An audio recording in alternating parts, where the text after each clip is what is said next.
Good morning to my family at Jackson Temple. I hope everybody is having a wonderful Sunday morning. I must admit, this is probably one of the oddest things that I have ever done, recording a sermon to present virtually rather than in person, and you will probably see me stumble and mumble over my words a little bit more than usual as I'm just talking to a screen. But I do miss being with each and every one of you. I hope that over the last week, as we're coming up on 2 weeks now, that everybody's healthy, that everybody is somewhat enjoying their time in quarantine, using this as a time to grow closer to God, closer to each other. Again, assuming that everybody's healthy, and I hope that continues. But I do miss being with each and every one of you. As most of you know, we don't really know when this whole pandemic, you might call it, is going to cease and desist. But I do hope and pray that it's sooner rather than later, but until then, if it's all right with you, my plan was to do something a little bit like this, record something for you to keep your thoughts on, something for you to gather together with your family or people who you love, and open up God's Word together and continue to study as a family, as I don't want to put an end to the wonderful studies that we had going through the Old Testament in the book of Exodus, which is where I'm going to pick right back up this morning. If you do have any feedback, any ways that you think we could do this a little bit easier or better, I know a lot of you don't do a whole lot of electronics, Facebook Live, live streaming, anything like that. So I thought this would be the easiest way. But if you have anything that you want to, give me feedback on, that would be awesome. I did want to start out, just by reading a passage from Hebrews chapter 10, which, like I kind of talked about last week, it doesn't have a whole lot to do with what I want to discuss this morning, but just as a bit of an encouragement for a lot of you, because I'm sure a lot of you are like me and missing being with each and every one of you at Jackson Temple. But I want you to read with me Hebrews 10, starting in verse 24. We tend to focus on verse 25, but I want you to read with me Hebrews 10, 24 and 25. The Hebrew writer says, "And let us consider one another in order to stir up love and good works, not forsaking the assembling of ourselves together, as is the manner of some, but exhorting one another, and so much the more as you see the day approaching." Obviously, we are not able to all assemble in the way that we are normally used to on Sunday mornings and then on Wednesday nights. But I want to encourage you, for those of you who still are able, those of you who have family in the area, those of you who attend Jackson Temple as part of a immediate family, I want to encourage you through, whether it be through this, whether it be through personal Bible study, continue to assemble together. And this, my hope and prayer is that something like this, calling each other up, sending each other texts to make sure everybody's doing okay, will continue to be an example of what we just read, and that being considering one another. Verse 24, in order to stir up love and good works. And that's why, verse 25, we should not be forsaking the assembling of ourselves together. And obviously, right now, that's not something we can do, is assemble together, but not forsaking the considering one another part, the stirring up love and good works, the exhorting, edifying one another. That's something that we can still continue to do, whether that be through cards, phone calls, Bible studies, stuff like this. So I just wanted to give you a little bit of encouragement in that way, as I know this is probably just as hard for you as it is for me. But let's go ahead and get into the text this morning, if you will. Exodus chapter 32 is where we're going to be for this morning. I say this morning, I'm actually recording this at night. But odds are most of you will be watching it tomorrow during the day. But Exodus chapter 32, it's been 2 weeks since we left off, so I want to put this in context for each of you as we left off in Exodus chapter 20, which, as you well know, that's where God was handing down the Ten Commandments, is what we looked at 2 weeks ago, the first 4 vertical commandments. If you want to go back to chapter 20 and pick back up again, you know how I like to kind of establish a little bit of context before we get to the text that we're actually going to be in this morning. But in Exodus chapter 20, again, we left off there, God handing down the Ten Commandments. And then in Exodus chapters 21 through 23, we find God, laying down more laws in addition to the Ten Commandments. He's laying down laws that have to do with things like servanthood.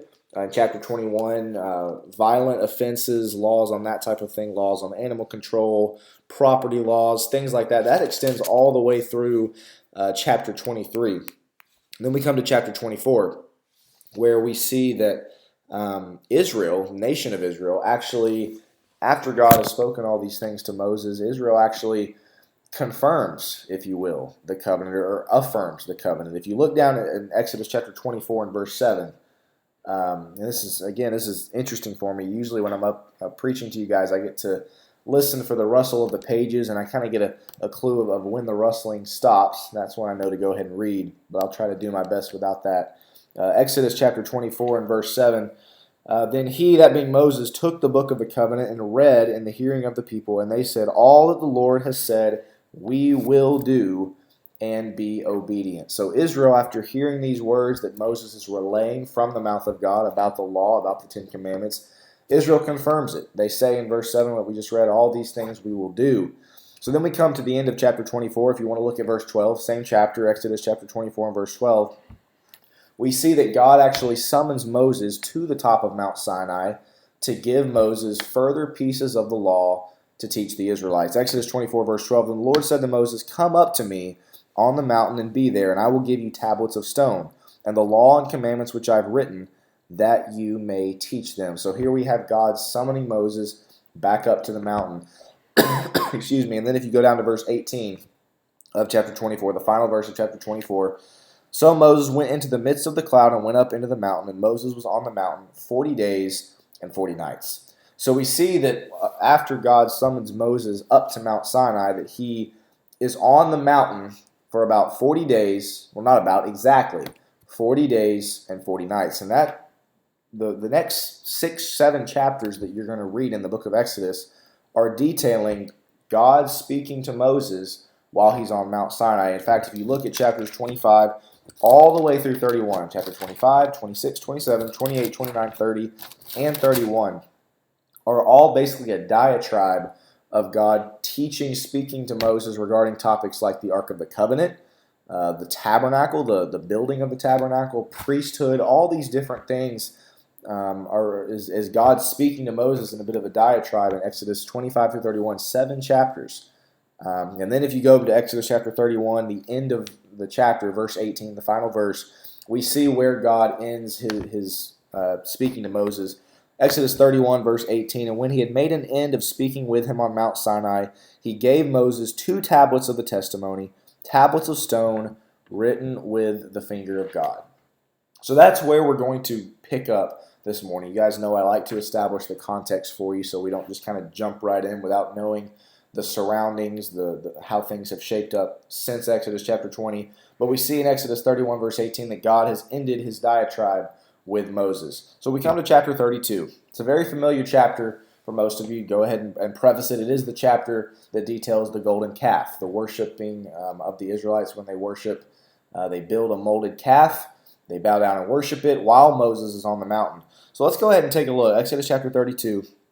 I'm going to go ahead and read verses 1 through 4. Exodus chapter 32, verses 1 through 4, if you'll want to follow along with me. Now, when the people saw that Moses delayed coming down from the mountain, the people gathered together to Aaron and said to him, come, make us gods that shall go before us. For as for this Moses, the man who brought us up out of the land of Egypt, we do not know what has become of him. And Aaron said to them, break off the golden earrings which are in the ears of your wives and your sons and your daughters, and bring them to me. So all the people broke off their golden earrings which were in their ears and brought them to Aaron. And he received the gold from their hand, and he fashioned it with an engraving tool and made a molded calf. Then they said, this is your God, O Israel, that brought you out of the land of Egypt. There's 3 things that I want to bring out to you this morning about the Israelites, and just to go ahead and let you in on it. My plan for this Wednesday is to post another one of these videos, and I really hate to do you guys know that the class topic we were doing on Wednesday nights was controversial topics. We're discussing hell and the reality of hell.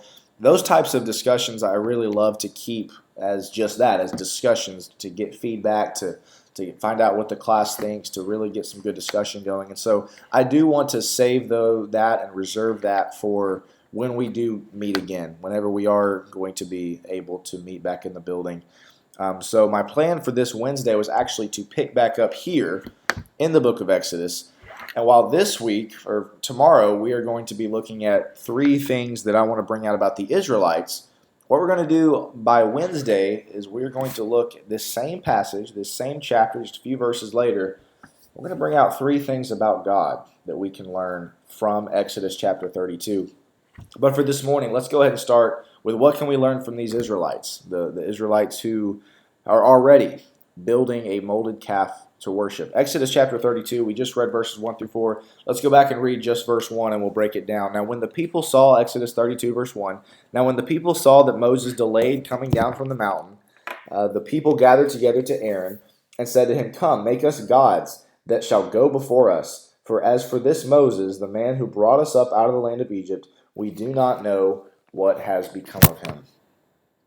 So as you clearly see here in the very first verse, there's really two things here that lie at the root of Israel's idolatry. There's really two things that you can boil down Israel's construction of the golden calf to. One of them we're going to get to here in just a little while, but the other one is flat out impatience. Their reasoning, as we just read in verse 1, behind making a god to worship is because Moses was delayed coming down from the mountain. They say at the end of the verse, they don't know what has become of Moses. Now keep in mind, it's been 40 days and 40 nights.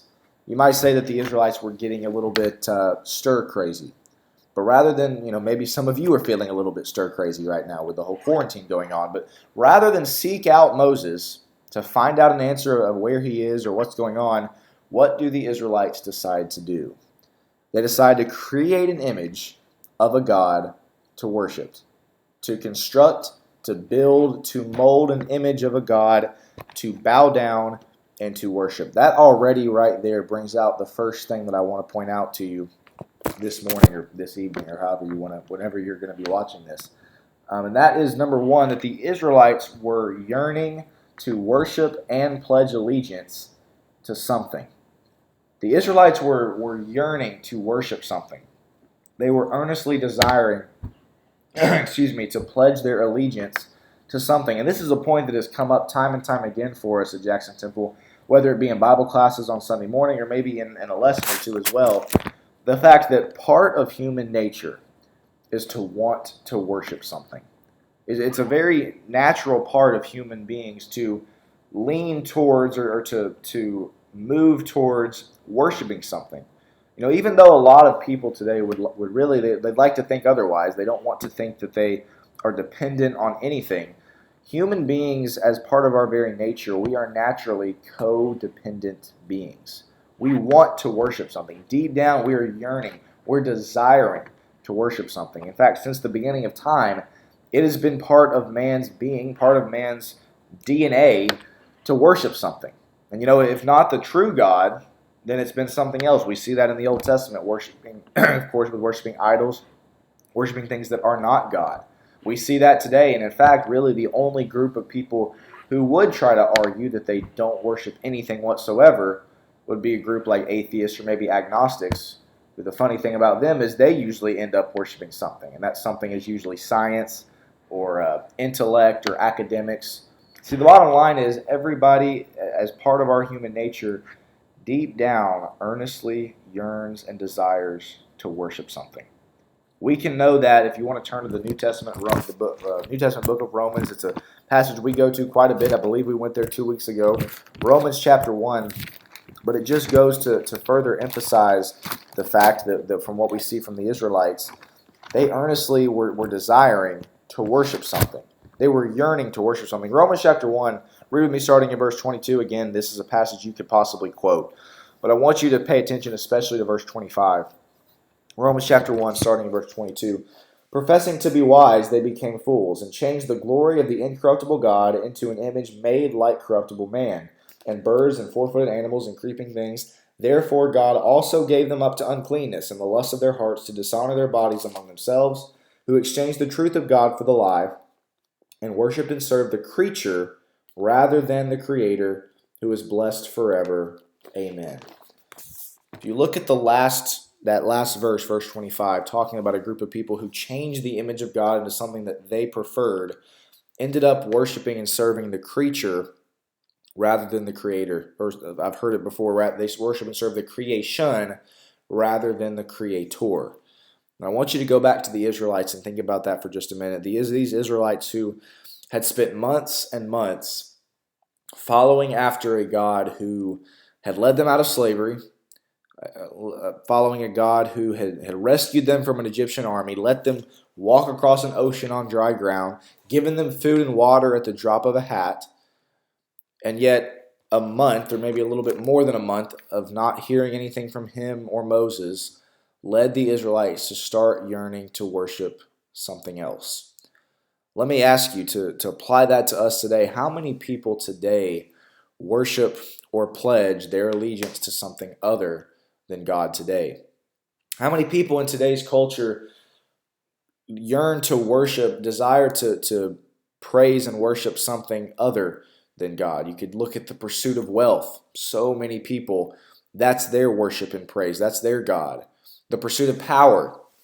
Obviously, we don't need to get into a political discussion, but power is something that people worship, praise, the pursuit of power, the pursuit of sexual pleasure, the pursuit of self-gratification, the pursuit of knowledge. All these things are things that people will tend to worship in today's society. Pursuit of entertainment. Again, self-gratification, pleasing yourself. You see, the Israelites, after 40 days and 40 nights of not hearing from Moses, not in essence hearing from God, they start to wander. Their eyes start to drift, and they start yearning and desiring to worship something else. You see, we can't escape the fact that we as humans, it is in our very nature to worship something. Psalm 95 verse 6, I'll give you this one if you want to write it down. Psalm 95 verse 6, Psalm of David, "O come, let us worship and bow down. Let us kneel before the Lord our Maker." You and I and everybody who's watching this, who is a member of the church, knows that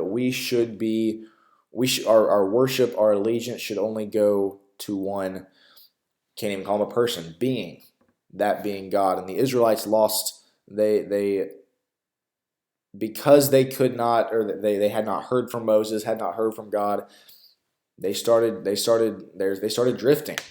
They wanted to worship something else, and we're going to get to something what that something was here in just a little while. But the bottom line is, we as humans yearn to worship. The sad aspect is that many people's worship tends to be aimed at something that is other than the one true God. But go back to Exodus chapter 32. So we're going to look at the second thing that we can learn from the Israelites. And the second thing is that the Israelites deliberately disobeyed a command that they had been given a little more than a month prior. Think about that for just a second. The Israelites deliberately disobeyed a command that they had just been given in the Ten Commandments, Exodus chapter 20. And this is something that we briefly touched on 2 weeks ago when we were discussing the Ten Commandments. If you want to go back there, look with me at Exodus chapter 20, verses 3 and 4. Exodus chapter 20, verses 3 and 4, the first and the second commandments. "You shall have no other gods before me. You shall not make for yourself a carved image, any likeness of anything that is in heaven above, or that is in the earth beneath, or that is in the water under the earth." Now I want you to keep in mind the timetable here. This was a little more than a month and a half ago. Biblical scholars can't be positively sure exactly how many days had elapsed, but they're very sure this particular, from Exodus chapter 20 until Exodus chapter 32, from the time the Ten Commandments were given to the time the Israelites built the golden calf, could not have been any longer than 2 months. Because we know the Israelites were already at Mount Sinai. We know Moses was on Mount Sinai. We just read Exodus 24:18 a little while ago. For how long? 40 days, 40 nights. That's a month and 10 days right there. So we can imagine from Exodus 20 to Exodus chapter 32 was at least 40 days. And it could not have been any longer than 2 months. I would put my marker at a month and a half. So a month and a half has elapsed between this commandment, these two commandments being given. You shall have no other gods before me, verse 3. And verse 4, you shall not make for yourself a carved image. And yet, a month and a half later, what are the Israelites doing? Exodus chapter 32, verse 4. They're doing exactly that. A lot of individuals in this instance will use the phrase, and it's a phrase that we're going to discuss here because I don't think it's a phrase that is accurate. They'll say something along the lines of the Israelites, yep, they forgot God. The Israelites, they forgot the commandment that God had given them. They forgot what God did for them. They forgot God. They forgot the commandments of God. Brethren, let me be very, very clear. The Israelites in this instance did not forget God. They did not forget the commandments of God. They did not forget Him telling them to not make for themselves a carved image. The Israelites blatantly disobeyed God. The Israelites blatantly disobeyed the commandment. They did not forget the commandment of God. They blatantly disobeyed. And you can say, well, how do you know that for sure? Well, the first thing, we just talked about it. A month and a half had gone by. You really think that after witnessing the things the Israelites had witnessed, that a month and a half goes by of God giving them 10 commandments to stand by? Verse 24, verse 7, or chapter 24, verse 7, the reason I read it is because we see the Israelites affirm or confirm that very covenant. You really think the Israelites forgot that commandment? You really think the Israelites, it didn't even cross their mind that this was something that they should not be doing? Again, let me be clear. The Israelites in this instance did not forget this commandment from God. They blatantly disobeyed it. There can be no mention of any kind of forgetfulness after you've witnessed the things that the Israelites had witnessed. You don't get to just forget the commandments given to you by a God who had walked you across the Red Sea, led you out of slavery, given you food and water, nourished you, saved you. You don't get to just say that you've forgotten the commandments that He gave you less than 2 months ago. No, the Israelites blatantly disobeyed, deliberately disobeyed the commandment of God. Again, Exodus chapter 20, verse 4, you shall not make for yourself a carved image, any likeness of anything that is in heaven above. And once again, a month and a half later, chapter 32, verse 4, what did the Israelites do? They do exactly that. And he received the gold, Exodus 32, verse 4. He received the gold from their hand, and he fashioned it with an engraving tool and made a molded calf. Then they said, this is your God, O Israel, that brought you out of the land of Egypt. Blatant disobedience. Anybody that tries to say that the Israelites forgot God or forgot the commandments of God is incorrect. In fact, go to the New Testament with me very quickly. Acts chapter 7. If you go to Acts chapter 7, in context, this is where Stephen, this is actually right before Stephen, the martyr, is about to be stoned. He's giving his address to the patriarchs. He's giving the patriarchs, the Pharisees, giving his address, going through the history of the Israelites. Acts chapter 7. Listen to me, read with me verses 38 through 40. Remember, this is Stephen the martyr right before he's about to get stoned. Acts chapter 7, talking to the Jews and the Pharisees. Acts 7, verse 38. This is he who was in the congregation in the wilderness with the angels, who spoke to him on Mount Sinai, and with our fathers, the one who received the living oracles to give to us, whom our fathers would not obey, but rejected. And in their hearts they turned back to Egypt, saying to Aaron, make us gods to go before us. As for this Moses who brought us out of the land of Egypt, we do not know what has become of them. Verse 41, and they made a calf in those days, offered sacrifices to the idol, and rejoiced in the works of their own hands. Obviously, verse 40 there is a direct quote from Exodus chapter 32. We see verse 41, the reference to the calf that they built, but I want you to focus with me on verse 39. What does it say that Stephen, when he's talking about our fathers, he's talking about the Jewish fathers, the ancestors, that would be the Israelites in this context. What does he say about them? He says in verse 39, whom our fathers would not obey, but does it say they forgot? Does it say that they would not obey it, but they forgot what the commandment was? No, what does it say? It says, whom our fathers would not obey, but rejected. And in their hearts, they turned back to Egypt. It does not say that they forgot them. No, it says that they rejected them. Brothers and sisters, let me once again get the point across to you. The Israelites blatantly and deliberately disobeyed a commandment that they had been given a month and a half prior. And once again, I want to apply that to you and I today. Because how many people are going to be able to stand before the judgment seat of God and be able to use the excuse that they didn't know about God. We've talked about this before. How many people are going to be able to stand up before the judgment seat of God and say, well, I didn't know. We know that's an excuse that's not going to be able to fly. We know that from Romans chapter 1, verse 20. They are without excuse, Paul says. But I would also add to that how many people who believe in God, maybe even baptized people, are going to stand before the judgment seat of God and be able to say that they just forgot the commandments of God? How many people are going to be able to say that they forgot what the will of God was? Brothers and sisters, that is a very short list because the answer is no one. No one is going to be able to say that they forgot or didn't know what the commandments of God, what the will of God was. Even people who are baptized into Christ are not going to be able to say, I forgot, I didn't know. Of course, that's not going to be an excuse that flies. You see, there's no such thing as spiritual amnesia. I'll give you an example of this. This would be like very similar to, let's say, the president. He gives an executive order for all of the United States that everyone has to stay in their houses for the coronavirus. Nobody can leave. Groceries will be delivered. You cannot leave your house under any circumstances. Anybody who that gets caught exiting their house is going to be imprisoned. If you get caught out of your house, are you going to be able to say that you forgot what the executive order was? They would look at you and laugh as they took you to prison. That would not be an excuse that flies. In the same way, again, going back to the Israelites, they had just been given this command a month and a half ago. Do you think that would have been an excuse that would fly for them? Oh, we forgot what the commandment was. Brothers and sisters, the Israelites deliberately, willingly, and knowingly disobeyed a commandment of God that they had been given less than 2 months prior. And you have to ask yourself, why would the Israelites do that?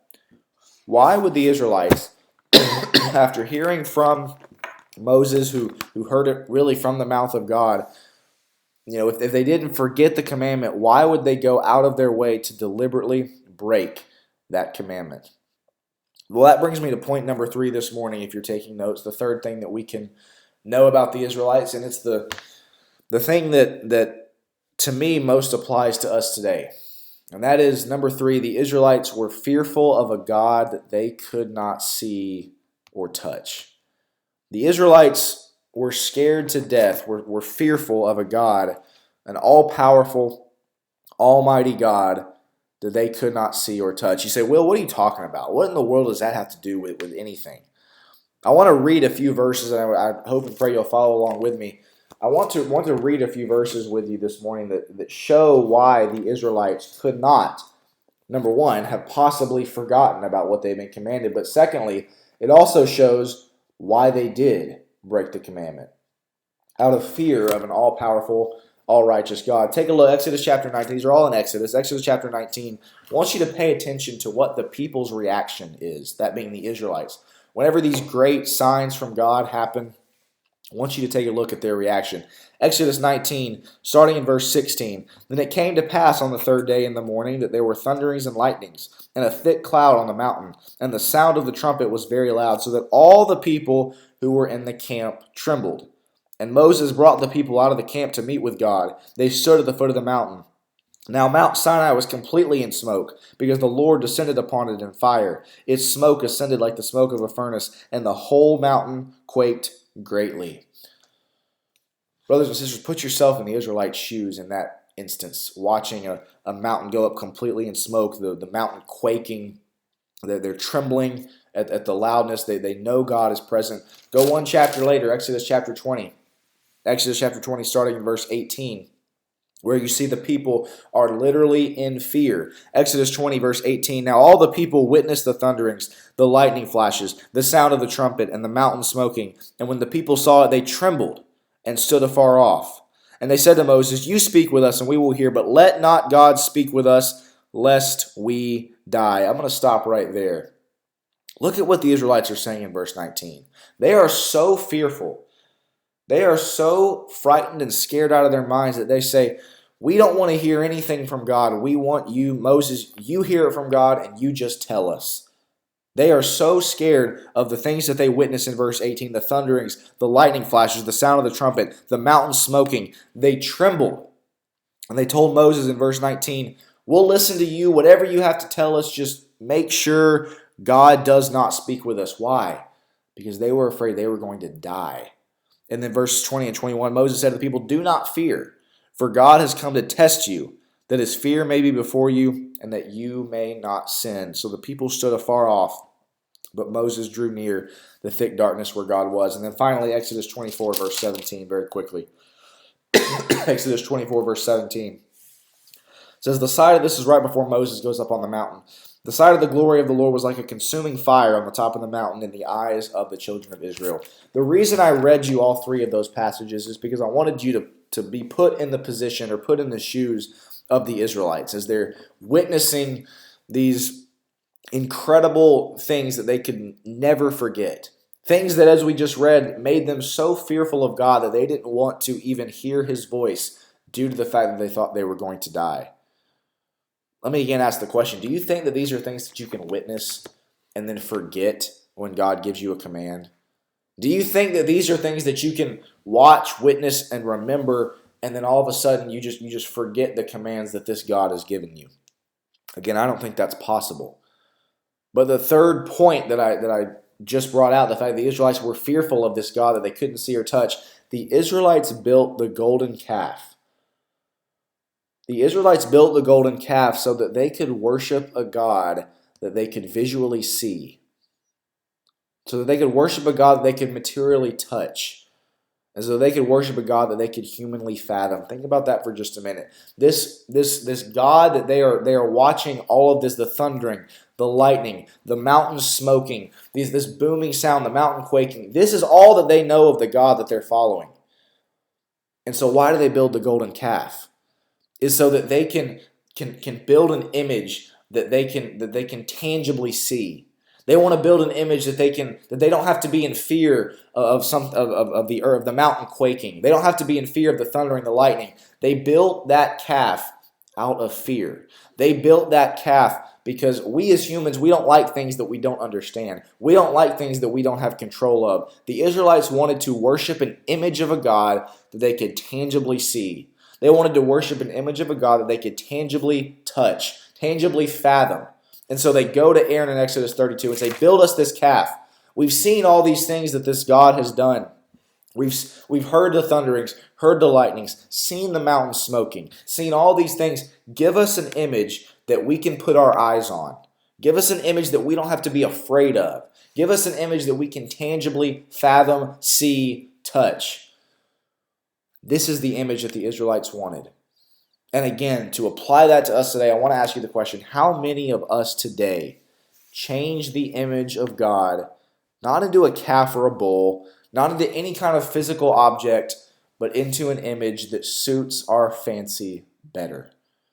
You see, the Israelites didn't like the fact that they couldn't see God. All they could see was the thundering, the lightning, the things that were making them frightful, scared out of their mind. They didn't like that. And so what did they want to do? They wanted to create an image that suited their fancy better. Again, how many of us change the true image of God? Again, not into a calf, not into a bull, not into any kind of physical object, but into an image that we like better.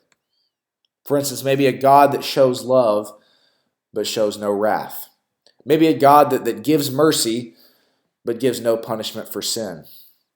Or maybe a God that offers grace and salvation, but offers no need for us to change our lifestyle.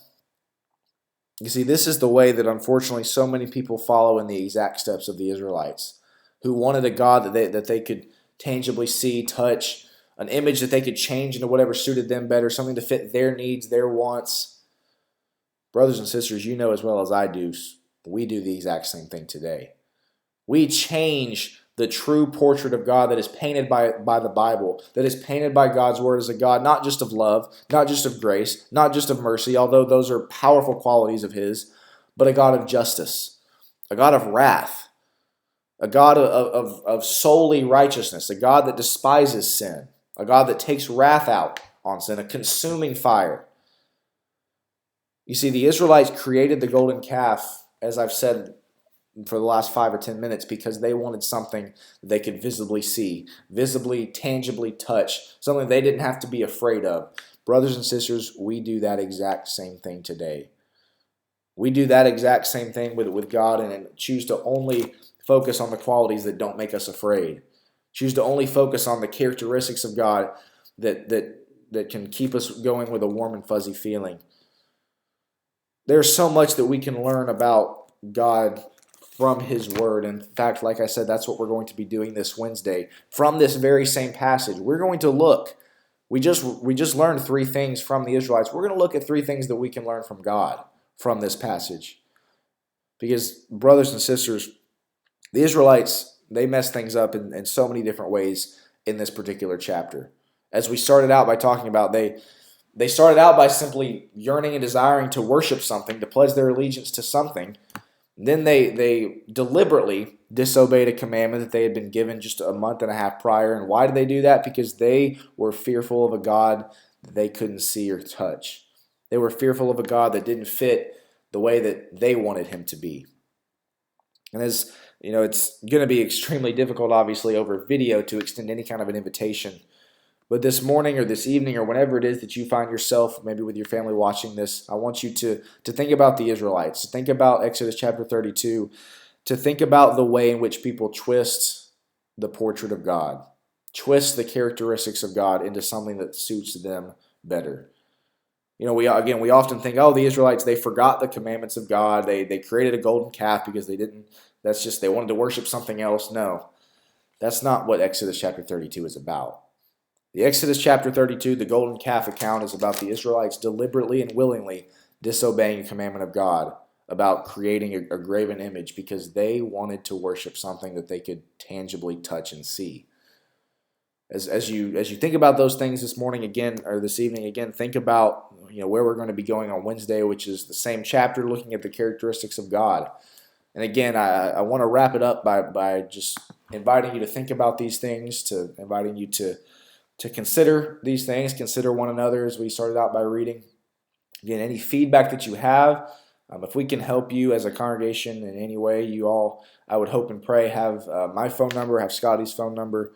I want to keep this up. I want to continue our studies together. I absolutely hate that we cannot do them in person, that we cannot do them face-to-face, but I do truly look forward to being with you all again, hopefully, prayerfully soon.